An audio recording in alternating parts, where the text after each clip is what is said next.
everyone, I am Stefanie Dykes. I am one of the 3 co-founders here at Saltgrass Printmakers. And Saltgrass Printmakers is an open studio dedicated to printmakers and the fine art print processes.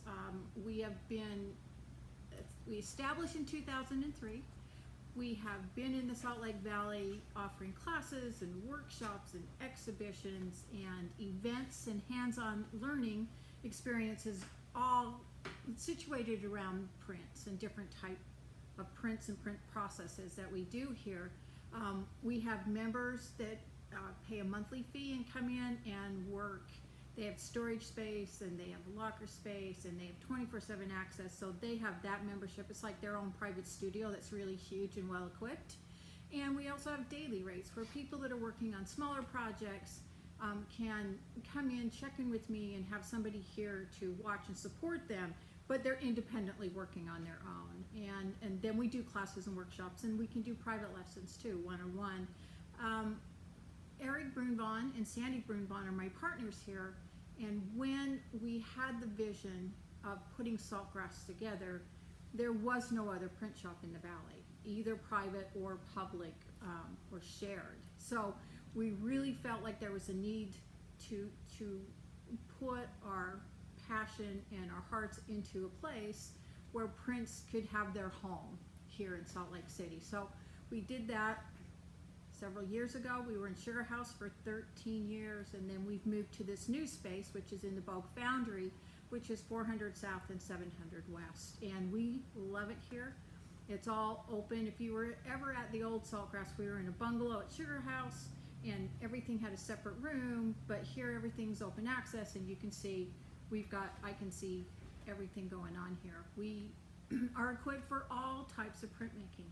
We have etching presses, we have a lithograph press, we have screen printing, we have small amount of digital applications that could go in with it. And so we've got the full broad range of what Saltgrass can offer its members, and the members are trained in very different ways. Some of them are very specific and they work within one area of printmaking, and other printmakers are trained across the board and often switch back and forth depending on what their project is, depending on what their portfolio theme is. Some will intermix everything. So that's the beauty of printmaking, is we have this beautiful visual language that, due to the way it is made, so we have this beautiful visual language depending on the technique and the process. And for relief, right, like woodblock prints, I think we all are pretty familiar with that. This is a new one that I'm working with. So I tone the block so I can see the difference between where is surface and where is below the surface when I'm cutting, and I can do the drawing directly onto it, or I can do different transfer methods. And Rob's going to show you how he does his with linoleum blocks. But woodblock prints can be a black line, it can be full colors. This is a white line print relief that we call, and the reason it's called a white line is because you actually cut out the drawing, but this artist has printed a flat blue and then a white over the top, so that he reclaims his strong design and his elements with enclosing the blue with the white. Okay. We use lots of different tools with woodblock prints. We have lots of gouges, we have wide ones, we have small ones, we have U's, we have V's, and anything that we need to make a mark on the wood is a tool that we use. I started on woodblock prints because, frankly, I had small children at home.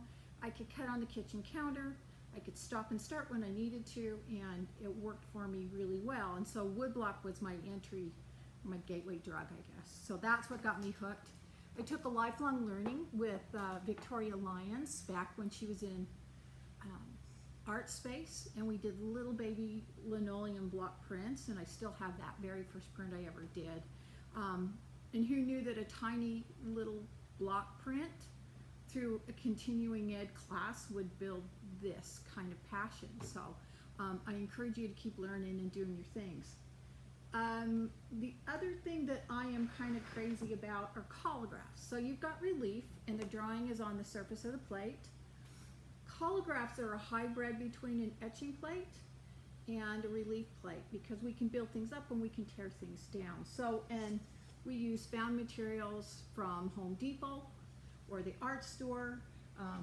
This is wall joint mud that was pressed through a kickboard, you know, so it's got that pattern on it.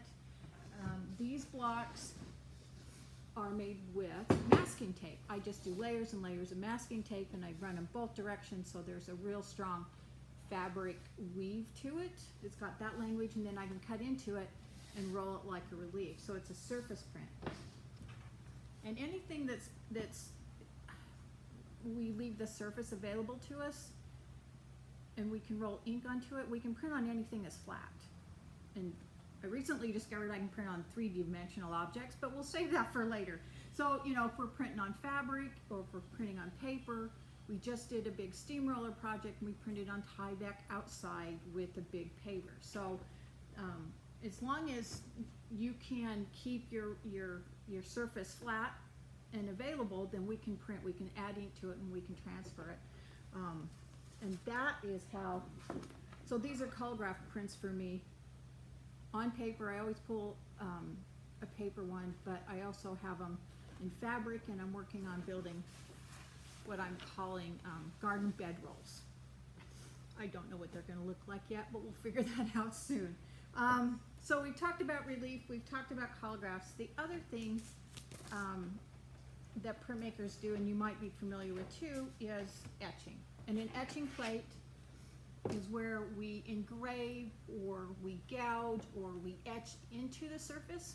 So this and relief would be polar opposites in our field, right? Because relief is, again, up on the surface, but with an etching, the image is below the surface. And it's got textures, and it's got all sorts of things. We can use numerous ways to make this object carry the information that we need. This is not our print, this is an object that we will later run through the press under a lot of pressure with dampened paper and transfer all that ink and all that texture and all that surface qualities up to the paper. So that's, we work on copper here, we work with ferric chloride, so we're pretty safe. Though these kind of tools, I have little baby etching tools for drawing, I have rocking tools for making tones and values. I have little roulettes that I can roll across the surface and make a dot pattern, because any way that that surface gets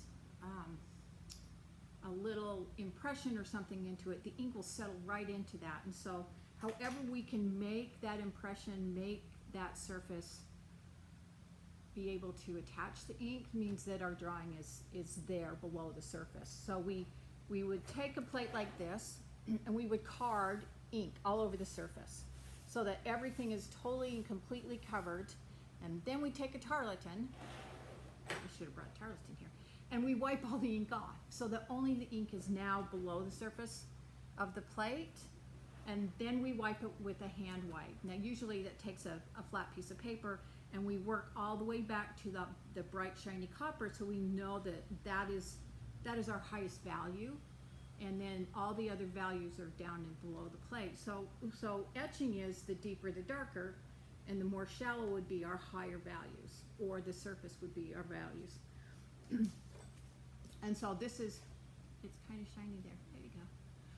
This is that print off of that block. So sometimes I'll build larger blocks and then cut them down to the size that I want. But all that information is here. Sometimes we get really enamored with our objects because they are beautiful too, but that our end goal is actually to get it to the next state, to be a print, so that we can print in multiples that can be shared. Sometimes we work in portfolios. A person will come up with an idea and a theme. He'll invite, people and friends and printmakers to participate, and then 25 of us respond to that theme, and we put them all together, and everyone gets one of every other person's print, and now we have a dialogue, and now we have a conversation. So another thing that I love about printmaking is that it is very democratic in its approach and inclusion of everyone's voice and experience, because we all come with very different experiences. And when we put them together under one theme, that shows us how strong we are and values everyone's individuality. And that's my soapbox for you there. Okay. So what else lithograph is the other thing we do here. So a lithograph is very, very different quality from a screen printing or a relief block.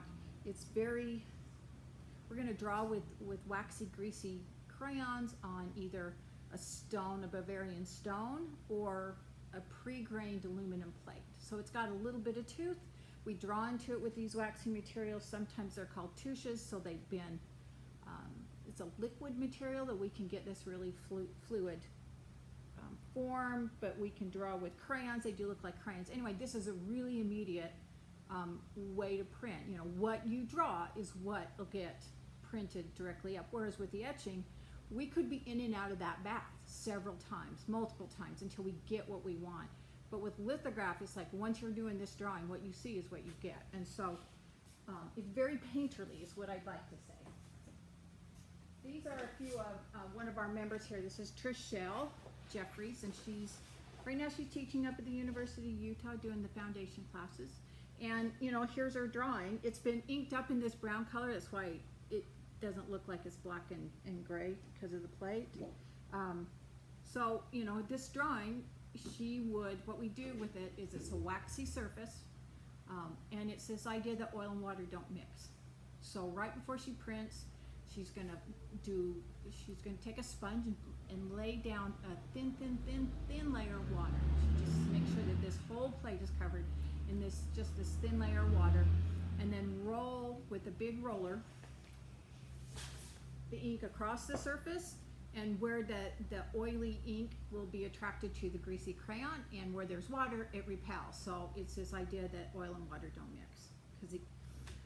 And then it goes through the press too, and all that gets transferred up to the paper.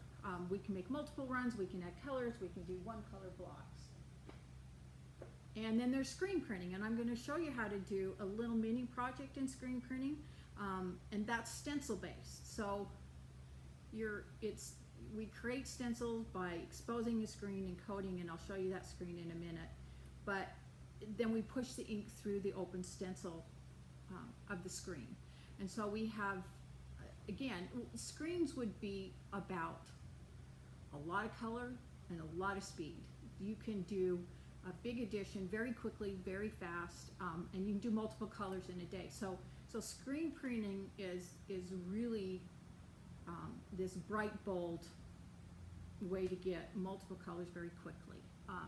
Relief printing has got the slow process up front. You've got to carve everything, and then you're good to go. And then etching is in and out, so there are things that are going to happen. There could be some foul biting, and that, you know, comes and goes too.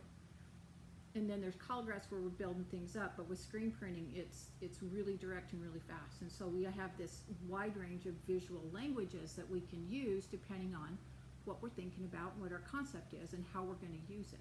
Okay. All right, we're going to move to the screen printing, and I'll show you that little baby demo.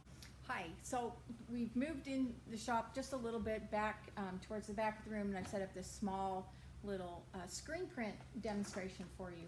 So here's my stencil, and you can see the yellow open areas are what I'm going to push ink through, and where it's green, it'll actually resist the ink. It's closed, so the screen is now clogged, so no ink's going to move through it unless it's got a yellow open space to it. And I've been working on a project for Melanie Yazzie at the University of Colorado in Boulder. Let's see. And this is the first side. There's going to be two sides to it, and it'll fold up. But this is what I was working on last week. And so the stencils are very different depending on which layer I was printing. The first layer was a very coarse halftone photographic film. And so I just take my photographs and apply a halftone dot matrix because I want these dots to sit across the threads on the screen. I can do flats, but if you want a gradual kind of tone, sometimes this is much easier to do. So we can do a film positive. We have this lovely product called a Ruby Lith, and what it is 2 layers of plastic, and there is this thin red layer that I can draw on and then cut peel off the areas that I don't want. So everything that's red here is now the stencil that I exposed to my screen. It's hard to see. There you go.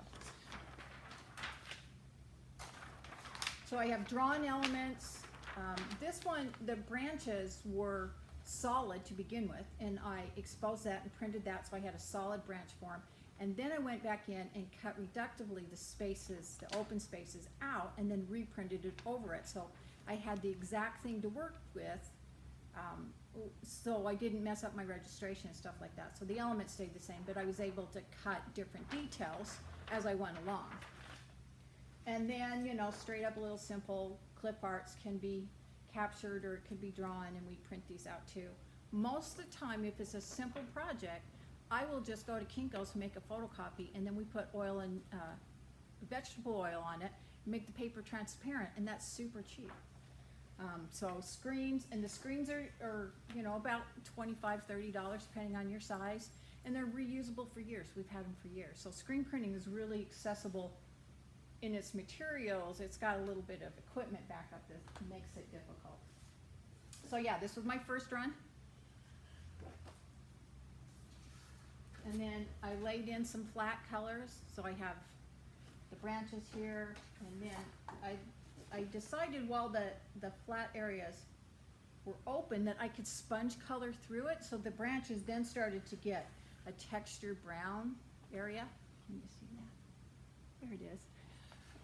And then I did the same thing with the chains, right? I laid in a flat color and then ended up opening all that up. So this is where I'm at now, and I'm happy with this, except for I think I did it right before Halloween and it looks a little Halloween-y to me, but we'll figure that out when maybe I can offset that when I work on the back side. So that's what we do with screen printing, is just can layer it up, develop our stencils. They can be hand drawn, they could be clip art, they could be hard edge, they can be, again, whatever you want, and whatever mark you need to make that, as long as we can get it on a transparent film and that what you've drawn is opaque, because that'll block the UV rays. So what I would do is take this screen into my dark room, and I take my stencil and I lay it down onto the screen, and then I expose it. And then once it's been exposed, it hardens most of the open areas, the green areas, it hardens it. Take it into my spray booth, and I rinse out everything that was protected by the stencil, and that opens up the screen. So that just washes away. So this screen has been exposed, and it's been washed, and it's dry, and so it's ready to be used now. I was thinking with Rod, this is a little hands-on project that I've stolen from the Mattress Factory in Pittsburgh. And it's the Andy Warhol Museum, if you ever get there.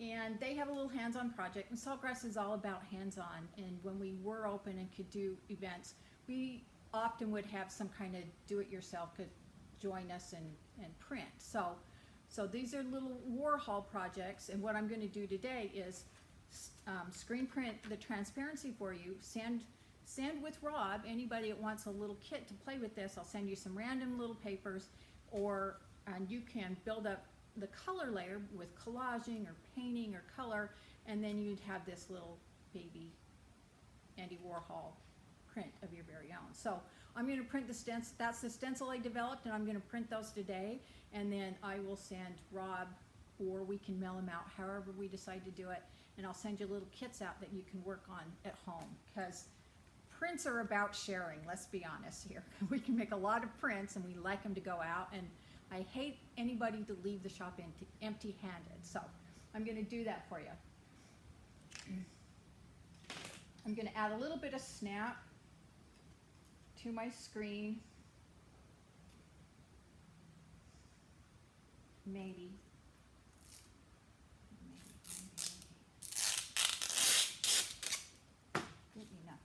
So I use a thick piece of cardboard, a little bit of, we use expanded PVC around here. We call it Cintrex, name brand. And I want to raise up the screen so the front of the screen is as high as the back of the screen. It's sitting on its hinges. We call that snap. And then usually what I'll do is I'll print onto a transparency, then I can register the paper. I know exactly where that print is, I know where it's locked in on the screen, and then I can register my paper there, and then every print goes down in the same spot. So we're gonna do that quickly. This is my hammer, so I make my hinges really super tight, because if this moves while I'm printing, then something's off, and you could be in the middle of a run, and that's disastrous. Makes you sad.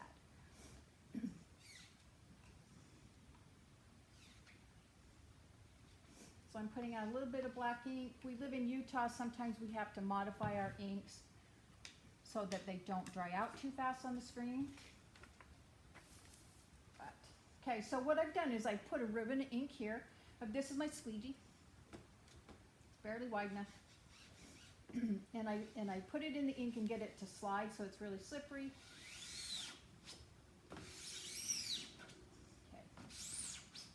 And I flood the screen. So now you can see, let's see, that, you know, the ink is now where it was yellow. So that's ready to transfer. Put my squeegee up above my stencil, and with both hands I'm gonna rock back and pull back. And I missed an edge, so I'm gonna pull that again. And there the image is transferred now to my little transparency here. Always put my squeegee there. And I didn't bring any paper, so I'm going straight to my transparency, okay? So you won't be able, and I place it under here. Usually, this is my little demonstration table. Usually my screen has a vacuum table, so this has holes, but it's really loud, so we couldn't use it today. But I have a vacuum table with holes, and turn the vacuum on, and it just holds the paper in place. But we'll be able to at least show you. It's going to be the same process, but now I know exactly where it needs to go.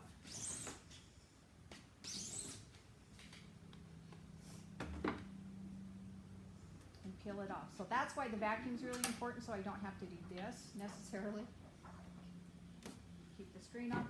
So what I'll do is I'll go ahead and get these printed up and get them divided up and send them out in little kits. And it's really that easy. I spend a lot of time making real simple pulls like this, but in addition to 20 and 4 colors, I can get a lot done in one day. So I love screen printing if that language needs a lot of colors and I need to do it quickly. That makes my life easier. So if you have any questions about Saltgrass, I know Rob's going to show you what he does here because he's pretty fabulous. But you can contact me at Saltgrass Printmakers. We do have a website, we have an Instagram account, and we have a Facebook account. And you can always contact me and ask me specific questions. If you have a project, if you want to bring a small group through, when we can do that, I'd be happy to do that. Organize a small class for you, I'd be happy to do that too, when we can do that safely. So drop by when you can, or if you want to come on in. The doors are open Thursday, Friday, and Saturday, 11 to 4. And you're welcome to come on in wearing your mask. You can look at, we do have a gallery space out front with the members' art, and I've organized it so that they can curate their own little spaces there, and so they're constantly putting up new work and rotating that. So, okay, thanks.